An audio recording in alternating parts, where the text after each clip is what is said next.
Yours is almost gone. Right, that's why.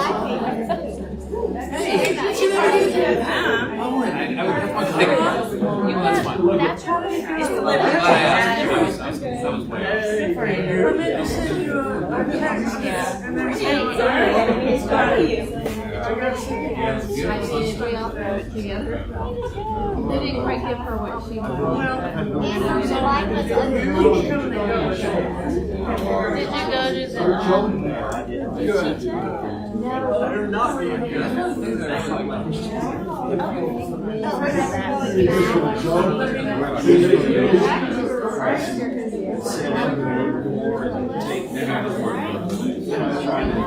Nice talking to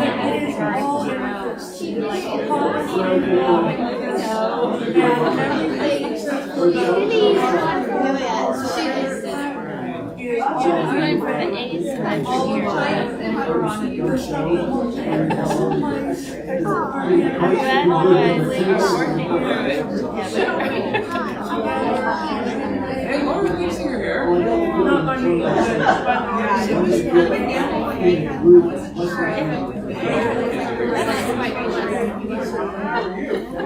So it kind of just. I've never gone to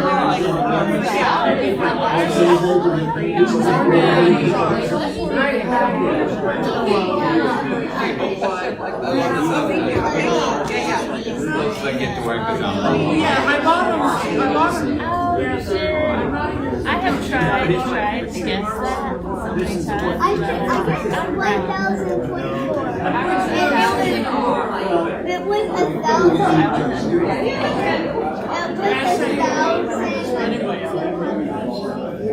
Wow. So you were the closest. So you're pretty close too. Yeah, those are smart. Well, it's in the game. I'll take anything. Thank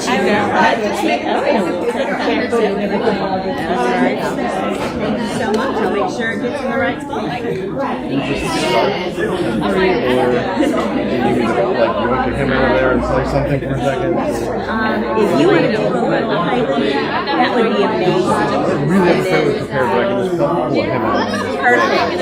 And then I will be up there just a second. Most of them are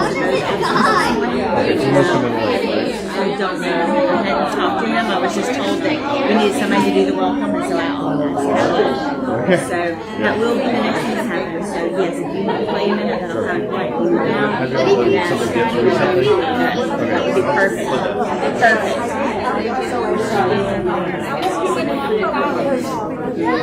I'm feeding him right now. I'm feeding him right now.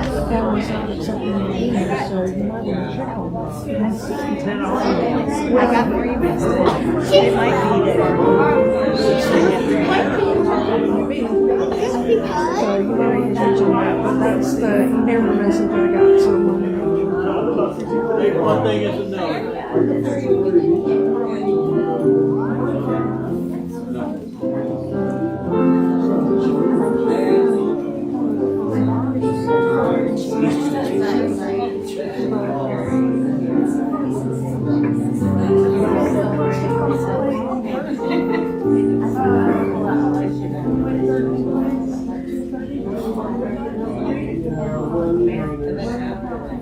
Good morning and welcome. I invite you to find a seat and join us this morning. Welcome to you here in the building and those online watching us this morning. I'm Teresa Wynn. I am not Mo. He's not with us right this second, but I am subbing for him. So I am the acting treasurer on this year's board for a few more weeks at least. So then I get the pleasure of welcoming you from our entire board this morning. Come, whoever you are, holding various beliefs, whatever your skin color, whatever your age, your gender identity, whatever your abilities, whomever you love, you are welcome at the Unitarian Universalist Fellowship of Statesboro. You are welcome in this, our religious home. I do want to extend an especially warm welcome to any visitors or friends that we have with us this morning. If you're here for the first or second time and you would love to introduce yourself so everybody can say hey to you in a few minutes, feel free to do that now. We hope that you gave some information to Martha when you came in so she could keep you apprised of some of the things that are going on in our congregation and throughout the different weeks. But we are very glad that you're here this morning. For the month of March, half of our offering that isn't designated as a pledge is going to be shared with a local nonprofit called Restoring the Breach. This is a tutoring program that a local accountant has created and established. She also was great in helping us get our financial plan together a few years ago and how we would present our finances. So she's a friend of the fellowship, and we definitely want to support the work she's doing in our community. I invite you now to join me in our congregational affirmation here on our wall. Please share with me. Love is the spirit of this fellowship, and service is our prayer. This is our great covenant, to dwell together in peace, to seek the truth in love, and to help one another. Our worship leader and speaker this morning is the Rev Samara. Powers. Sorry. In my mind, I went, Jones is not Samara Powers. Please come on up. I just want to say I'm so glad that I am not the only one who does that. Names that I have known for 12, 15, 20 years just fly out my head.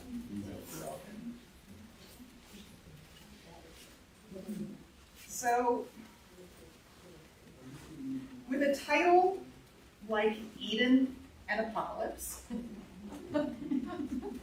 I am hoping to call your imagination to the ideas of heaven and hell, whatever those may mean to you. I am not here to tell you what to believe or not to believe. I am not here to tell you that you should or should not believe in hell. So many folks are going through it right now. Who am I to say?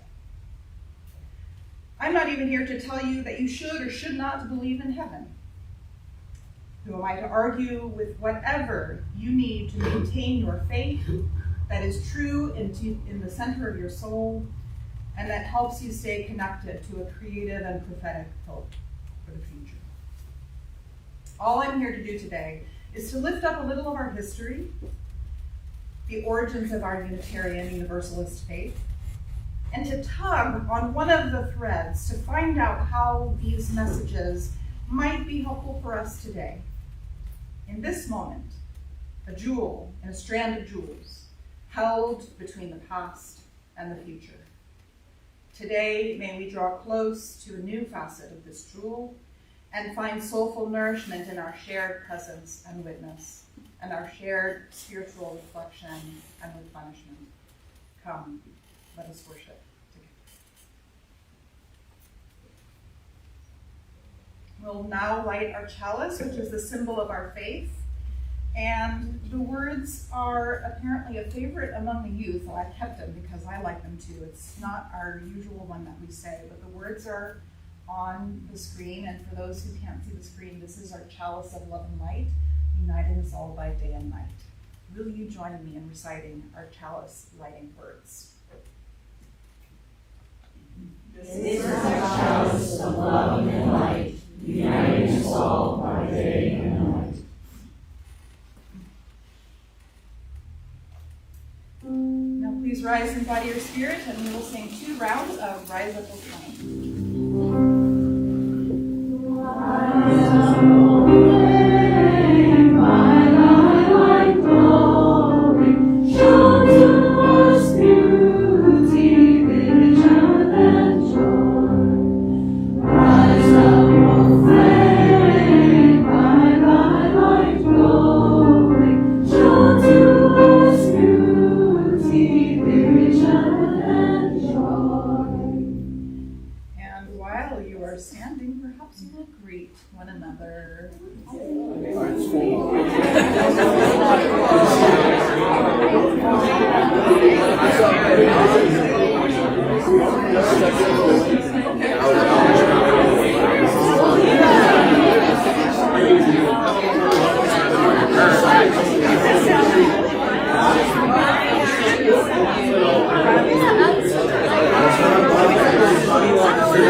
I actually should just stay up here and watch y'all read each other as the whole service. I might do that one day.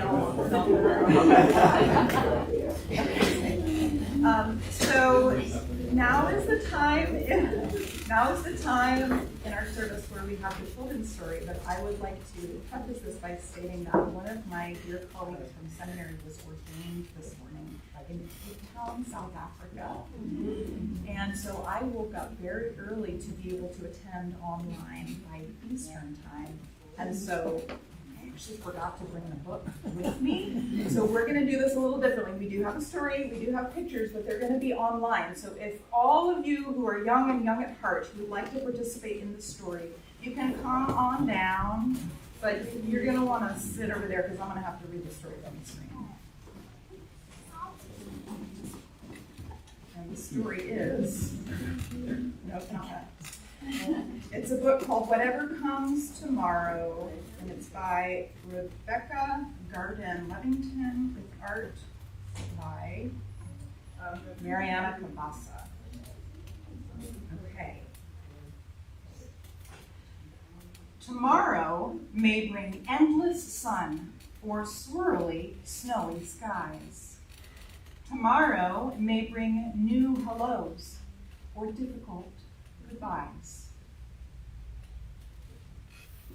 Tomorrow may bring loneliness or laughter with a friend. Tomorrow may bring words that wound or ones that heal and mend. Tomorrow may bring changes that are scary, strange, or new. Tomorrow may bring chances to embrace your truest you. Tomorrow may bring obstacles that seem too hard to face.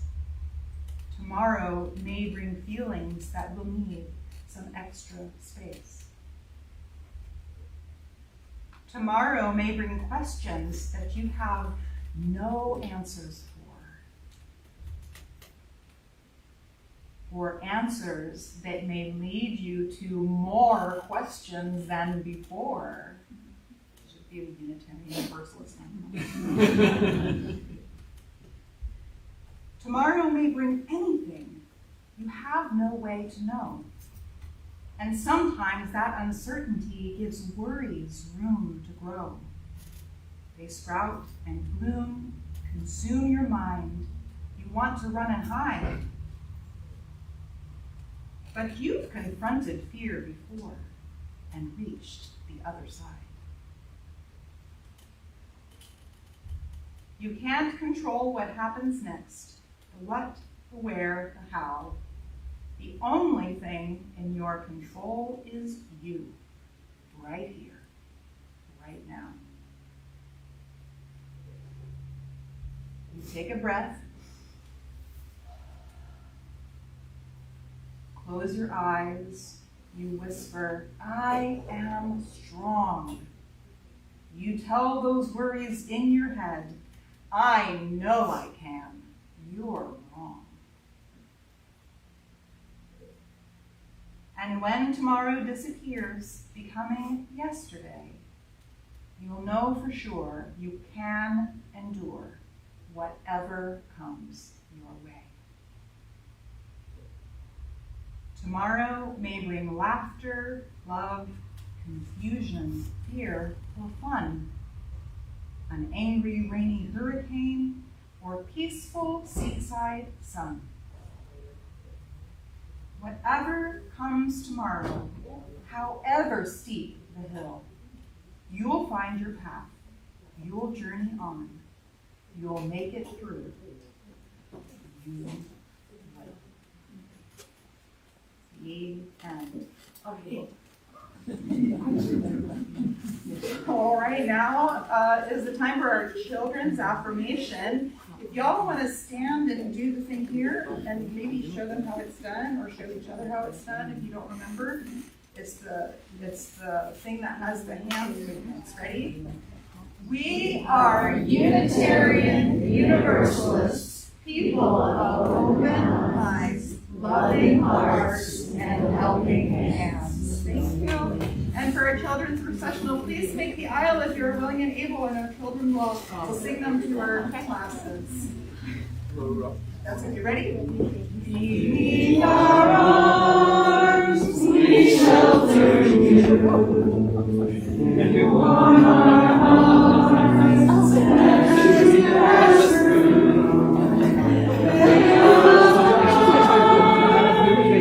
As you grow, to help you learn and help you grow.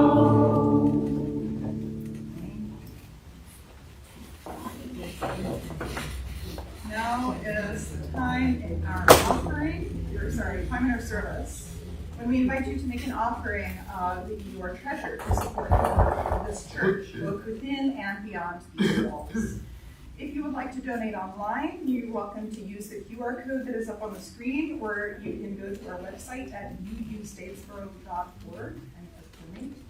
And if your treasure is scarce, but you would like to make an offering of your time or your talents, please feel free to reach out to one of us and chat after the service, especially a board member. If we have any board members here, can you raise your hand?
Now, if you will join me in a moment of stillness, I have an excerpt, which is the final stanza from the poem To Be of Use by Marge Piercy. And I will invite you to settle into your seat however feels comfortable and natural to you, and let your breathing flow easily as we reflect on these words together. The work of the world is common as mud. Botched, it smears the hands, crumbles to dust. But the thing worth doing, well done, has a shape that satisfies, clean and evident. Greek amphoras for wine or oil, Hopi vases that held corn are put in museums, but you know they were made to be used.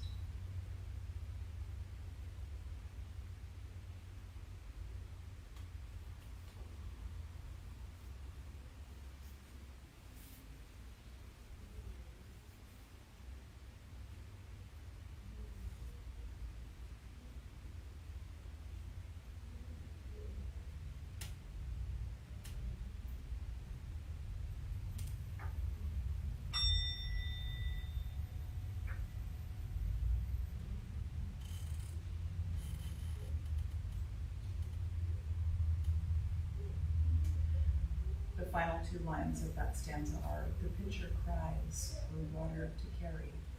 person, her work. That is beautiful.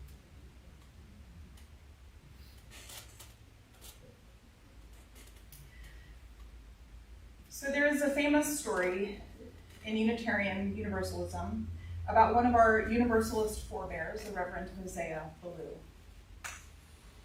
In the story, he is traveling to do pulpit supply somewhere, and he's found bed and board at a place where there's this woman who greets him, the host of the place. He greets him with a mop and says, "I suppose you are Mr. Ballou?"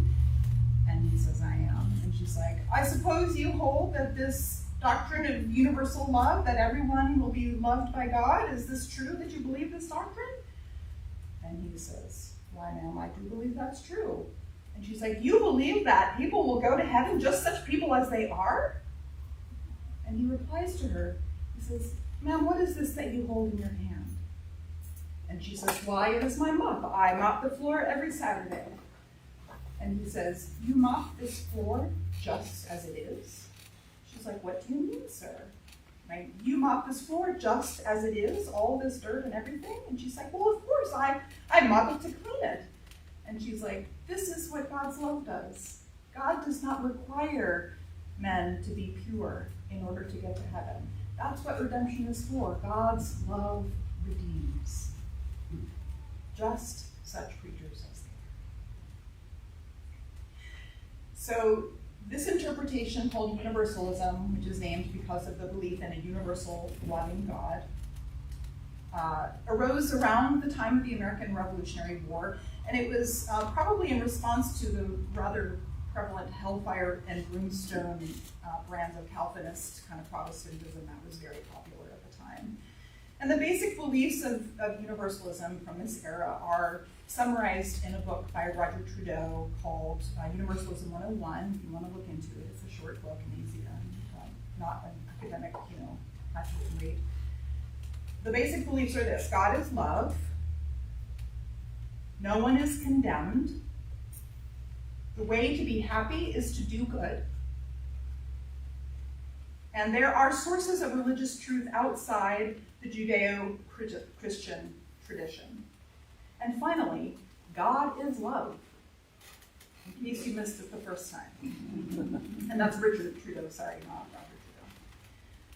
So this idea was essentially a rejection of the idea of hell itself, like that hell to many people was a literal destination for your immortal soul as a sinner or a person who didn't fully repent, or whatever the flavors of your particular tradition described to you, those doctrines, right?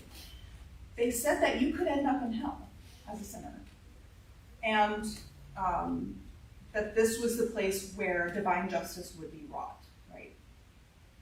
And this was also generally a belief in a judging God, sometimes an angry judging God. And so the Universalists really rejected this whole idea. And they rejected this idea utterly. So put yourself in their place for a moment and let your mind imagine how just absolutely revolutionary and countercultural this idea is. So how do these ideas and these tenets and beliefs fuel our modern understanding of Unitarian Universalism? The one that has moved away from the expressly theistic towards a pluralistic one that includes humanism and atheism. Certainly a love centered in all we do, right?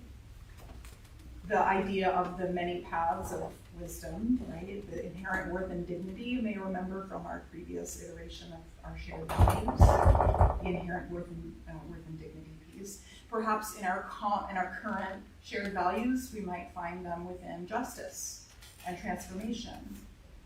Now, these are practical, present, powerful calls to action and to being. How does the humanist today, or even a pluralist, understand divine mystery in a way that can draw faith in the transformative power of a loving God, a transformative power that is bigger than any individual's frailties or even their abuses or evils? For context, there is a chapter in the book Darkening the Doorways by the Reverend Dr. Mark Morrison Reed about universalism.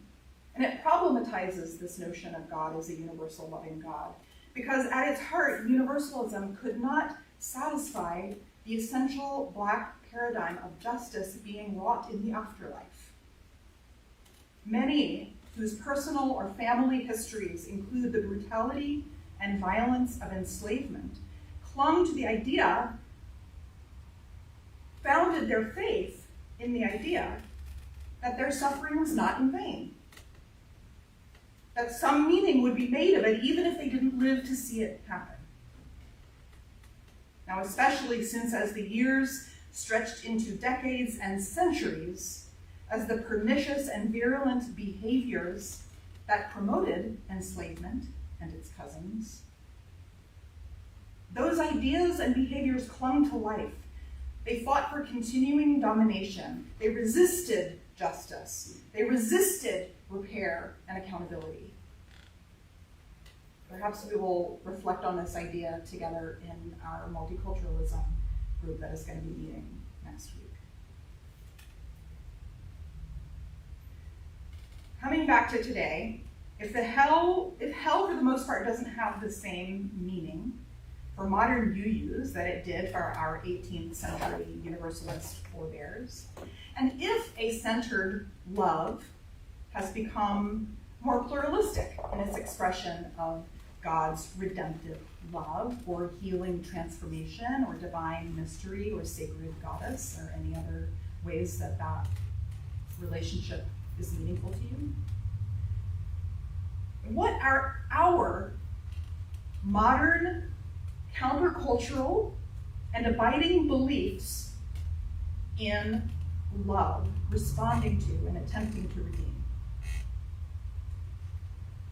What challenges are you facing in this room or online to which faith in a redeeming love provides real and substantive spiritual sustenance? Your balm and Gilead. One or two words. Does anybody feel willing to share a word or two, or you can type them in the chat, and Kathy's going to help me monitor that. What are some of the challenges that are testing your faith today? One or two words. No wrong answers.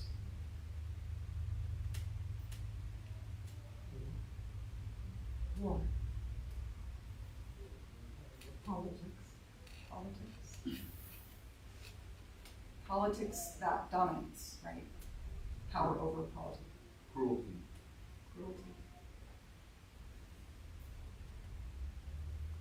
Fear.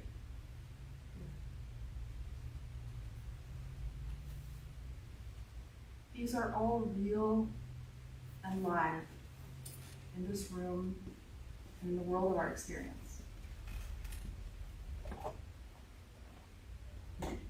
So do modern Unitarian Universalists have something like those 18th century Universalists have? The God is love idea, right? The power, how we base our faith in a justice-seeking, transformational, interdependent love. What are some of the ways that you anchor your faith today? Service. Connection.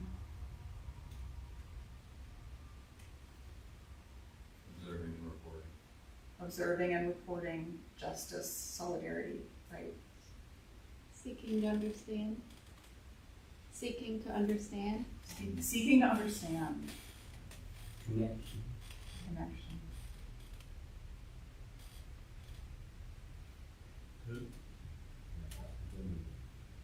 Say again? Hope. Well, it is also a state we can yearn for, right? I don't think hope is the same as faith, because I think we can be faithful even if we are without hope. Maybe faith is the thing that helps us continue to believe that hope will be possible again, even if we're in the thick of the unimaginable. The idea I want to get at is these things that you're naming, these, hope and connection and solidarity and compassion, like seeking to understand is a form of like cultural humility, which is also really important. Like these are all countercultural beliefs that Unitarian Universalism supports and promotes and fosters, right? And what I want to get at is this idea that these countercultural ideas are every bit as revolutionary as the universal love of God was in 18th century America.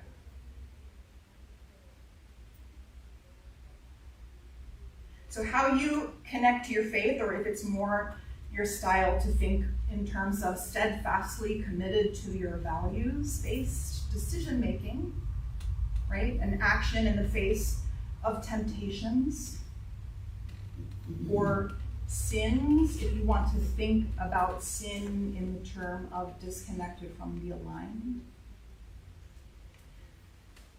Temptations and sins like anxiety, spiritual pain, unbearable grief and loss,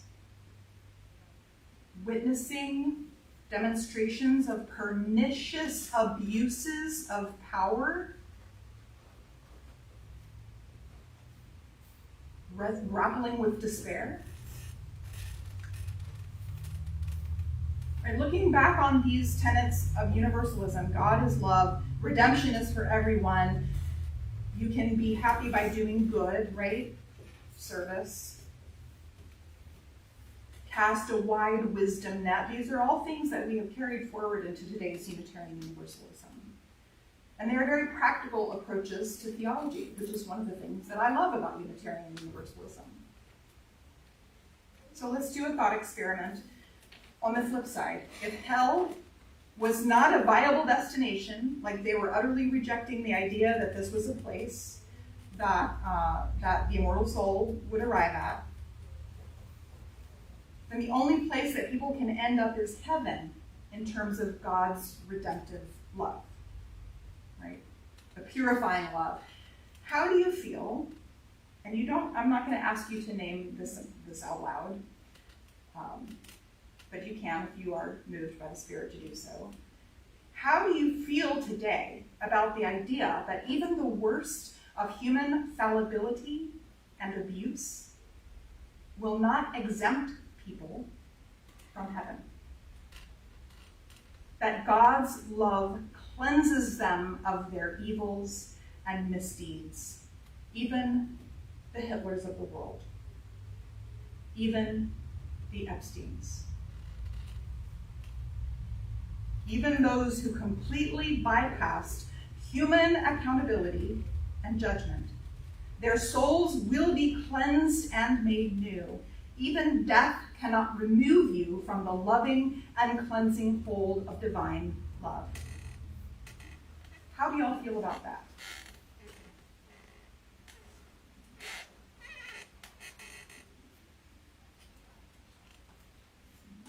Yeah? It's like sending people to hell for being bad is type of revenge. If you give the idea of a vengeful God, then when you want people to go somewhere where they can improve their souls, maybe they're reborn and have a better soul next time, Yeah. They may not deserve it, but They'll get another chance. go get another chance. You like the idea of purgatory, please? Purgatory is a learning experience, like the in-between. I love me a liminal space. So purgatory, can you say a little bit more about that? Spiritual time out. I mean, time for you to think about your life on earth.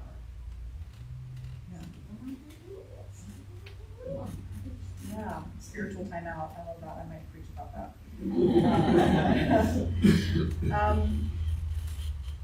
Do you feel yourself wrestling with this notion? Is anybody having trouble with this idea? Yeah, I see some nods. I see lots of nods, actually. I'm having trouble with it. But I actually see that as a really good sign. Because the ability to engage that discomfort in this brave space, to wrestle with that which is unimaginable or unwrestlable, is part of the work of faith building and church. Right? If wrestling with these unimaginable feelings, like forgiving yourself for wanting revenge, welcome to the human race. Right? But our theologies, our values that call us toward, that call us to align with the divine love, is a part of pluralism and interdependence, right? Because it recognizes that these beings moving through the world, are finite beings. We somehow have the capacity to imagine something like the infinite, which is kind of freaking amazing. And so there's always going to be this tension between the finite and the infinite, between the love that does cleanse and claim all, ultimately claims all, and the ways in which our finite selves bump up against each other, sometimes to horrifyingly tragic, brutal results. Being able to name and acknowledge and recognize those things is a part of showing up with each other. Being able to name and recognize and show up for each other, you're more likely to come across somebody who is able to cast that anchor towards the future, that hope will again happen, that there is meaning to be made from this, that the being with each other to process grief and pain and honor each other's experience is a part of redeeming love.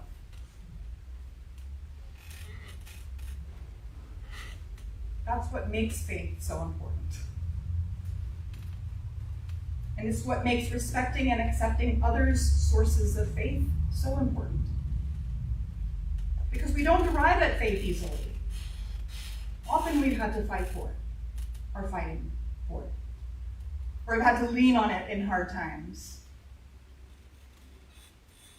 So what I hope to touch on today is to ask you to help yourself understand how your own faith is worth fighting for. How is your faith life-saving for yourself? Right? How is your faith world-changing? Because you cannot abide injustice. You cannot abide it.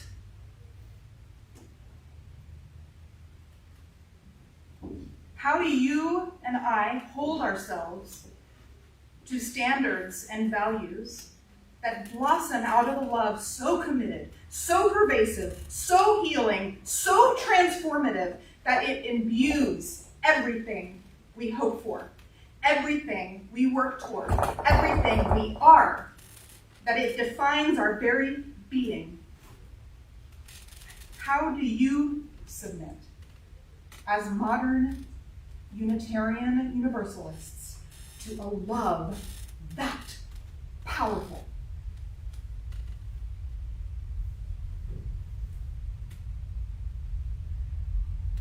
Speaking of liminal times, we are certainly living in a liminal time in this nation. Some of us are just joining people who have been there since the beginning. Right? Human drama does periodically unfold at inflection points of immense pain and potential for transformation. And it is at these times when endings may feel most near, and beginnings may feel impossible to imagine. Hold on. The story's not over. Better yet, breathe through and let go a little if you can. Transitions are rarely simple or easy, but it is how we evolve as individuals, as communities, as nations, as species. The stuff of life is messy, but love is wildly persistent if we let it be, if we invite it, and if we answer what that kind of love asks of us. Rebecca Solnit recently published a book called The Beginning Comes After the End. If you need a little soul nourishment, a little reminder when things feel at their bleakest, you may want to read this book. And as I look back, just a word of encouragement, as I look back at some of the toughest transitional periods in my own life, I have to recognize that I have never once come out less than I was before. Never once has transformation made me less.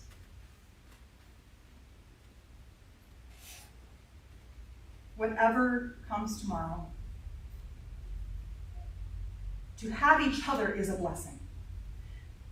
There really is no esoteric knowledge or secret wisdom beyond that. To be the best self you know how to be, and to be with each other through pain, uncertainty, and joy and celebration. To hold to faith, to offer grace where possible, to wield both holy no and sacred yes in the service of living our values of love. Breathe, learn, adapt, repeat. Amen. So mote it be, and it has ever been so. World of infinite endings and beginnings, bless us with the memory of love, with the capacity to answer the call of love in our unique and necessary ways. Give us the strength to center love in all we do and all we are, that love may ever increase as the stuff of life turns back to soil. May love feed then the seeds therein planted. Blessed.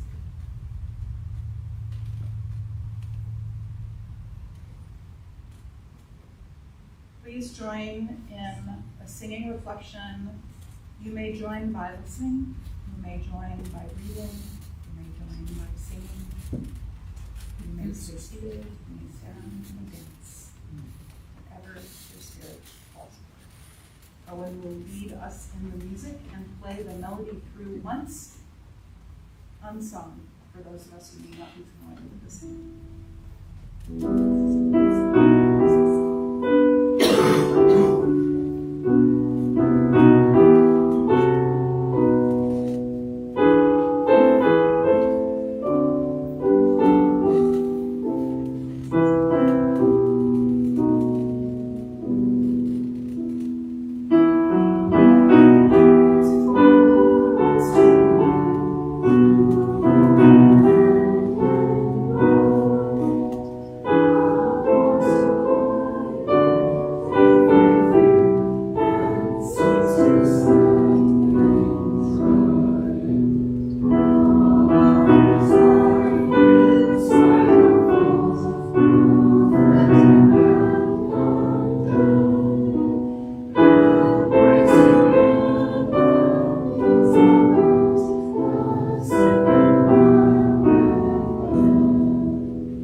And now is the time in our service when we invite those in the community to share the joys and the concerns that are on their heart. This is how we bear witness to each other, one of the ways we bear witness to each other and offer the support of the community. If you have something to share, please feel free to come forward and light a candle or drop a stone in the communal water.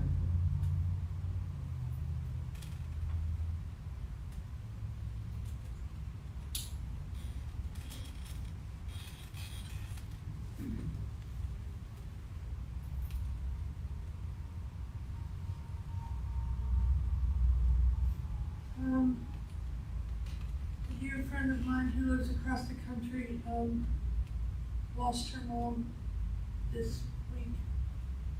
So I would like to light a candle of memory and transition for Eileen Schmidt. And another one of just holding that space for all who loved her and will continue to love her in this time as they go through this time. She was a wonderful woman, so she will be greatly missed.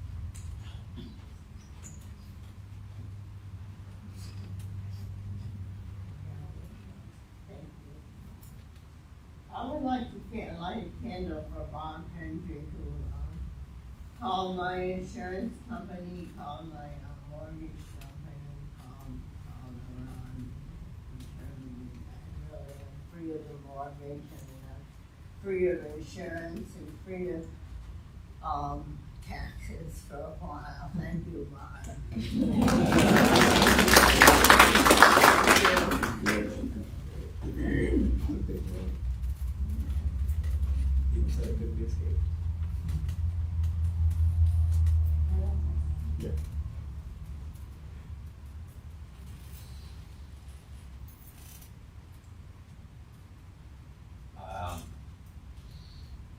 Couple of things. One, my oldest sister, Veronica, has been hospitalized for the last couple of days. They're not exactly sure what's going on. She's been in a medically induced coma right now. There was some internal bleeding that they hope that they've got a handle on.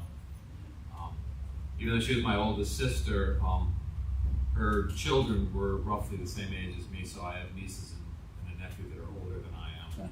And we all grew up together in Norwalk. So there's that. But the other thing is that I'm very excited about is we've been blessed with a wonderful granddaughter named Mercedes that many of you have met. And it's just been such a joy watching her go through her high school years and watching the amazing person she's becoming. And she's been bit by the theater bug. And so this weekend we're going to go to Vermont to watch her be one of the pink ladies in Greece. Thank you.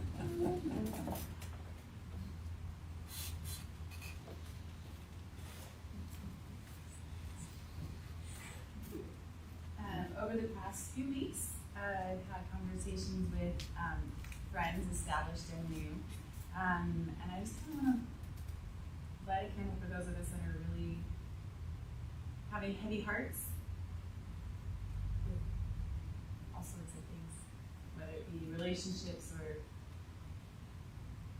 well, I guess I can kind of bullets on relationships, right? Romantic, friends, or with yourself. So that's my thought.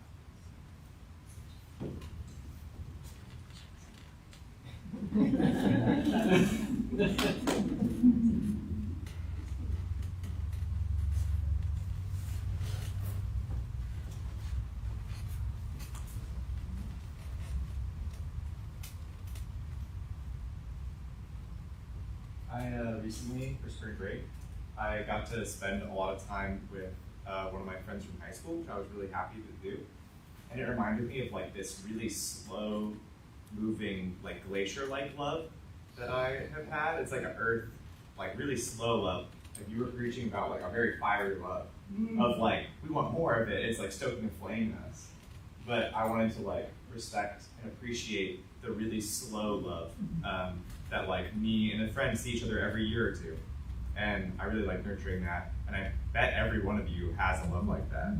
I want to light a candle for that. I love it.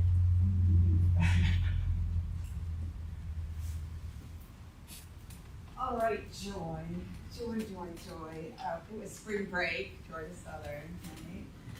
And I went to the St. Patrick's Day parade, and then I went camping by myself on Hunting Island, South Carolina, and I watched the sun rise on what is now spring. So joy for spring. Rah-rah-rah.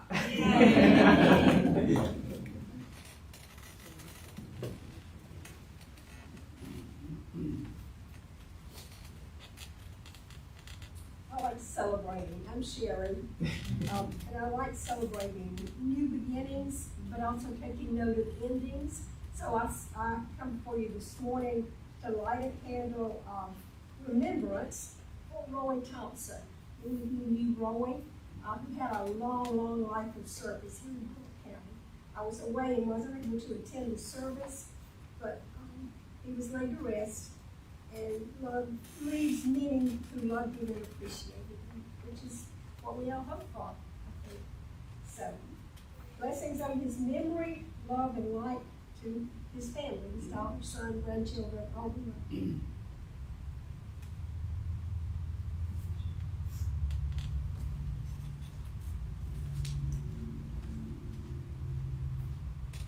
I just wanted to share a blessing that was shared with me recently. It's kind of long, so bear with me. For an ancient people who have fought, died, and fled, I offer a hyacinth to mark your place in this world. For those who have never known a homeland, yet carried the scent of saffron and mint in your bones, I offer a salmonu to nourish your hope. For those who agreed and those who did not, I offer a mirror because you remind us to look beyond the surface of things. For those who have hurt our own and who are also hurt, betrayed and having betrayed, I offer garlic, sear so that the body may remain strong even when the story is difficult. For those who time and again cared for, protected, and loved the traditions, I offer Tokmi Morg Ranji, correct me if anybody knows how to actually say that, beautiful colored eggs, for you have shaped the birthing of our future. For those who cannot remember the traditions, is it 2 kisses or 3, who feel uncertain of identity, I offer a mahi gurmes, goldfish, to honor the life in motion. For those who, generation after generation, have fought to protect our dignity, I offer a surki, vinegar, to bless your abundance. For those who love God, people, earth, and spirit, I offer a luscious date, Sinji, to honor your passion for life. For those who seek right relationship with ancestors, community, earth, and self, I offer an apple, Seb, to honor the beauty and health of the Garden of Eden. For those who are playful and witty, who get into good trouble and bring meaning to life, I offer a sprinkle of sumac, for you are the flavor of life. For the culture and generosity that binds us to one another, I offer seki, for prosperity and shared fortune. For those who modernize tradition by reshaping it, I offer fresh sabzi, breathing green sprouts, to awaken the creative rebirth. For those who wish to preserve that what was, and those who long to transform it, I offer a word of wisdom from Hafiz, to honor the sacred tension you hold. For those who have believed in lies told to us, and those who witness evil and no longer believe at all, I light a candle so you may be filled with the power of an earthly fire. For those who are now running from bombs, uncovering hair, dancing at funerals, and waiting and waiting and waiting and waiting, I offer you love.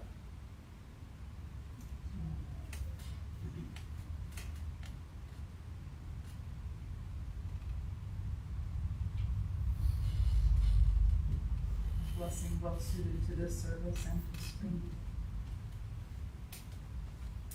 I will light one more candle to honor those joys and concerns we carry in the quiet of our hearts.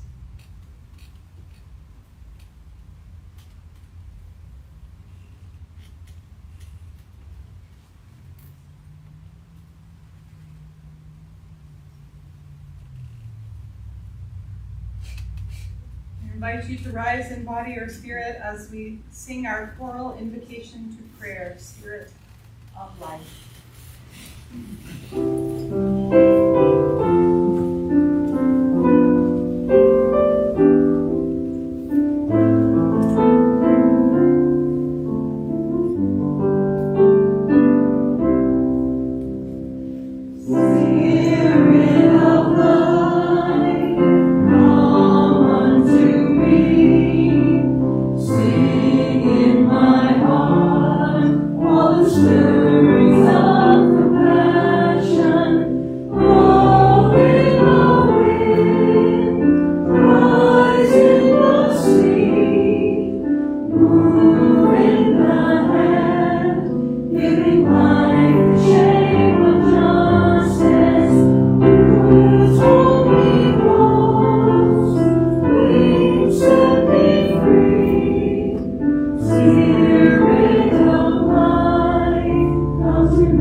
We'll now open our community to announcements.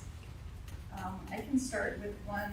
This is an invitation from Reverend Chester Harris at the Brannan Chapel United Methodist Church to join in an interfaith gathering called Family and Friends Day Program, which will take place next Sunday at 3 p.m.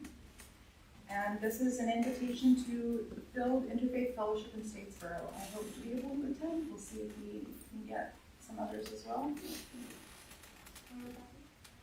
That is going to be at,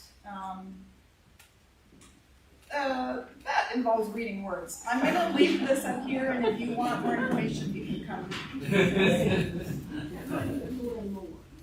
Okay. Sherry says it might be a Wetmore. So for those of you that would like to get involved in good trouble, I went and ordered 100 of these little stickers that say, I did that, and point up. And they are used to indicate that there might be a reason why the gas price is what it is. A little subversive, and I get it, and but I bought 100 of them, and I drive a Prius, so I but if anybody would like some, come see me after church, and I'll do you all, I will give them out. And if anybody is going to the No Kings March in Statesboro next weekend and would like to take whatever is left over, I would really also like to give them to somebody to give out for that. If you'll do that for me, great, thank you. So come and get these, and thank you. Speaking of them, I don't know if we have anyone here to announce that. Oh, the No Kings March is happening on Saturday. That is a little more, right? And we got there at 10:30. It starts at 10:30. Well, it's going to be at the courthouse. At 10:30, we'll begin the march from the Wetmore to the courthouse, which will start the rally at 11. Okay, so the rally starts at 11, but we'll at the courthouse, but we'll meet at 10:30 at the Wetmore to do the march part. So if you can't march, then you can say you can set up and be at the courthouse by 11. Okay. There we go. People will be there. Stuff will be set up. All right. House at 11 if you will be marching meet at Leavenworth and 30. And if you guys want to, I was gonna drop my kids off there and then drive back and park and then look at that. Okay, so there are rides available. All I know is that I was gonna do that. I don't Right. I don't know about everybody else, but A I ride. said, Hey, you know what would help is if we all talk to each other about Hey, that's a thinking great ideas, idea. and we can do that during the potluck, which is happening after today's session. Speaking of spring, if anybody would like to come celebrate spring with my medieval group, today at 2:30 we will be meeting at Mill Creek, and one of our members will be teaching how to start either seeds or seedlings. I'm sorry, I'm not precisely sure.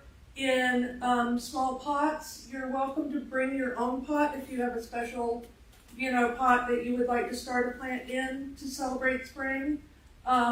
If not, we will have free ones available that you can come and take home. He will be bringing, potting soil, seeds, or seedlings. He will be teaching how to get it started, how to care for it through the first sprouting and stuff like that. So that is our way of celebrating spring and teaching about, gardening from the ground up in medieval times and stuff like that. Everyone is welcome. I'm not sure exactly how many supplies we have, but, supplies until we run out. All ages, if you've got kids that want to play in the dirt or whatever and have a little seedling to take home and care for and stuff to celebrate spring. It's a nice little fun, low-key activity to come do out in the sun. It should be a really nice afternoon and stuff. 2:30 at Mill Creek. We're just gonna find us one of those little overhangs between the baseball fields behind the little playground area out there. You can look for me, I'm easy to find. So you all know what I look like. How long do you run? Kind of until we're done, just kind of drop in, leave whenever you feel like you're done, and, come hang out. We're really super just chill about everything. Can adults play in the dirt asking for Of a friend? course. All ages, toddlers to, until you're in the dirt. Oh, I know. So good. So So several good things going on that I know about. I think it's the time of the year. The weather's beautiful, and so lots of things get scheduled.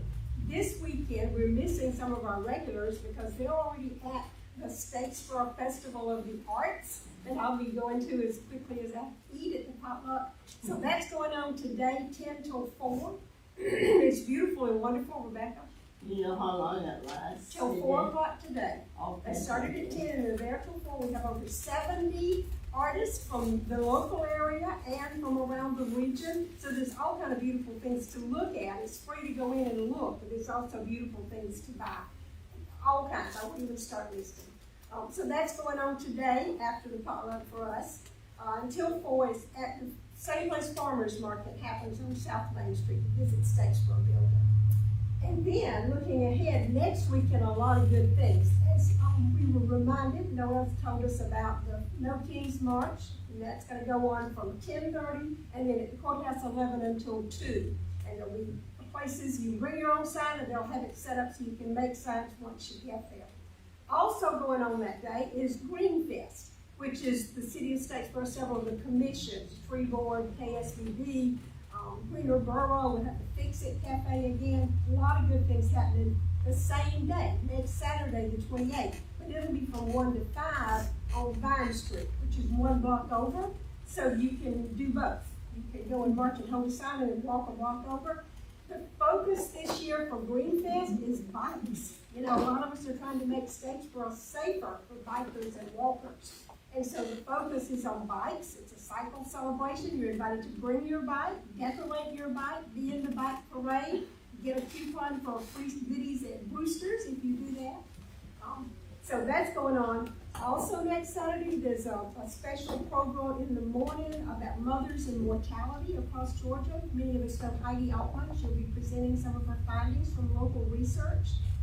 So many good things going on. Oh, looking further ahead, I need to let everybody know that we have decided, unless a board member tells me something different today, there will be a yard sale here on April the 11th.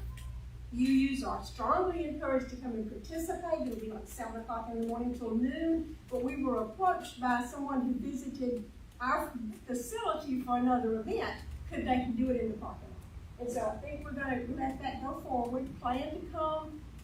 They're going to kind of do a time from how much money they make as a contribution. So it's a little fundraiser. At least 1 or 2 members who say, well, I'm going to clean out and I can give money back to the church. So make your plans for April 11 to participate in that. One more thing I want to tell you about that's emotional and wonderful. In honor of our member, Jim Nichols, we are going to be distributing reflective bands. They're stretchy and they're Velcro, and I'll give you one today, or you can get them. Okay, got one for you. And we'll be distributing them at the Green Fest. Betsy has sponsored this, so we're giving them away for free. And the idea is to wear it anytime you're out walking, daytime, nighttime. It's bright and easy to see, and it's reflective if you're out after dark. So put it on your bike, put it on your sleeve, wear it on your leg. Thank you, Betsy and Jim, for sponsoring this. That's all. Fantastic. Anybody else? Okay, I'm just gonna say the word Pollock again, just because I have no other reason. All right, we will conclude our service then with a singing benediction. Please rise and body your spirit, and we will sing number 1064 in your field hymnal, Blue Boat Home.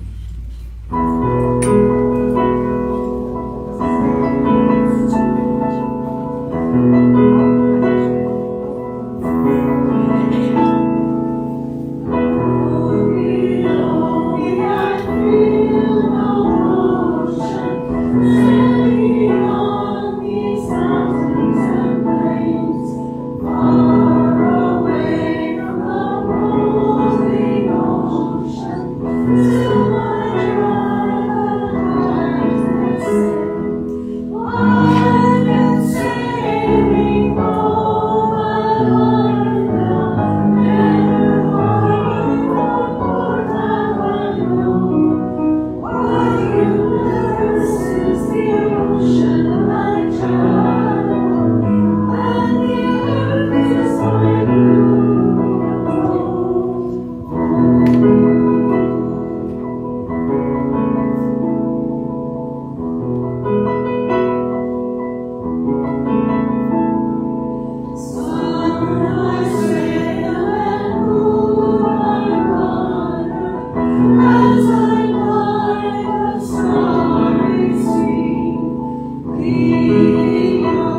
you.